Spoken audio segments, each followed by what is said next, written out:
All right, today we're going on a little adventure to unpack the world of crops. You know, the plants that give us our food, our clothes, and honestly, so much more. This is a story that starts right in the soil and ends up in pretty much every single part of our daily lives. Think about this for a second. What does the rice you had for dinner have in common with the cotton shirt you're wearing? It's a simple question, right? But the answer connects our kitchens to our closets and our farms to our factories. They both started life as a crop, a plant that someone grew on purpose. So that leads us to our big question for today. How do these plants actually help us? To really find the answer, we're not going to just sit here and talk about it. We're going to visit a very special place, the perfect classroom for this lesson. So picture this. We're on the farm of Mama Ada, and she's going to be our guide for this adventure. Her farm is where we can see these incredible plants in action and really start to understand their true purpose. Okay, so let's start with the absolute basics, right from the ground up. What actually makes a plant a crop?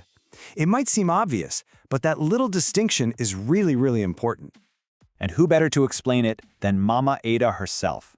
As she puts it, a crop is just a plant grown by people on purpose for a specific, important reason. It's not just something growing wild out there, it's farmed with a clear intention. And her personal wisdom points us right to the more formal definition. A crop is cultivated, and that just means we actively take care of it for a specific outcome. Whether that's the pounded yam on a dinner plate or the raw material for a factory, it all starts with this intentional act of farming. So now that we know what a crop is, how do we get our heads around all the different kinds?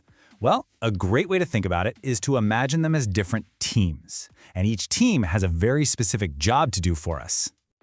First up, the most famous team of all, food crops. These are the energy givers. They are grown specifically to be eaten by us, fueling our bodies with all the nutrients we need to live. We're talking about global staples like rice, maize, and of course, yam. Next are the moneymakers, the cash crops. Now, unlike food crops, these aren't usually grown for the farmer's family to eat. Nope, they're cultivated specifically to be sold, and they play a massive role in the economies of farmers and even entire countries. Think of classics like cocoa and cotton. Then we've got the factory helpers, industrial crops. These are kind of the unsung heroes that become the raw materials for manufacturing. So, for example, natural rubber is transformed into tires, and sugarcane gets processed into the sugar you find in countless products. You know, crops can also be grouped by how they grow, which gives them some pretty unique properties. On one hand, you have tuber crops like yam and cassava. These are like underground treasures that store energy in their starchy roots. And on the other, you have leguminous crops like beans. They're not only rich in protein, but they're also like soil friends, naturally making the ground healthier for future plants. How cool is that? And of course, we've got the teams we all know from the local markets.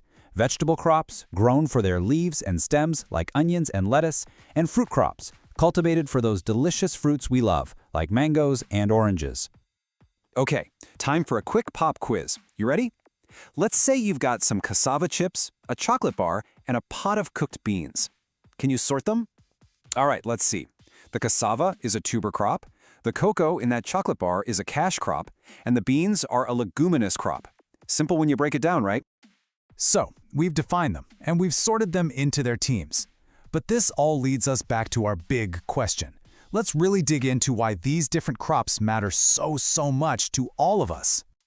Their importance really comes down to 5 essential roles they play in our world. They give us our food, they're a source of income, they supply raw materials for industry, they can be used for medicine, and, this is a big one, they are absolutely vital for feeding the animals we rely on. To really get this, let's follow the journey of one single plant.